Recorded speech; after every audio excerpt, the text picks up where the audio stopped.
மத்திய அரசு மீதான எதிர்க்கட்சிகளின் தவறான விமர்சனம் பாகிஸ்தானுக்கு சாதகமாக அமைந்துவிடும் என மத்திய நிதியமைச்சர் அருண் ஜேட்லி தெரிவித்துள்ளார். இது தொடர்பாக ட்விட்டரில் பதிவிட்டுள்ள அவர், இந்திய இறையாண்மையை பாதுகாக்கவே மால்குட் பகுதியில் தீவிரவாதிகளுக்கு எதிராக தாக்குதல் நடத்தப்பட்டதாக கூறியுள்ளார்.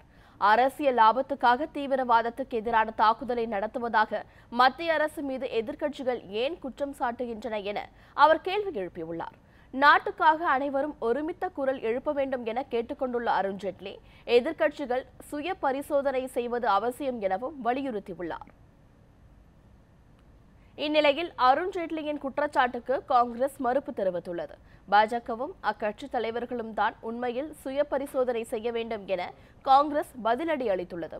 இது தொடர்பாக காங்கிரஸ் நிர்வாகி ரந்தீப் சிங் சுர்ஜேவாலா வெளியிட்டுள்ள ட்விட்டர் பதிவில், அரசுக்கும் பாதுகாப்பு படையினருக்கும் எதிர்க்கட்சி ஆதரவு தருவதாக குறிப்பிட்டுள்ளார்.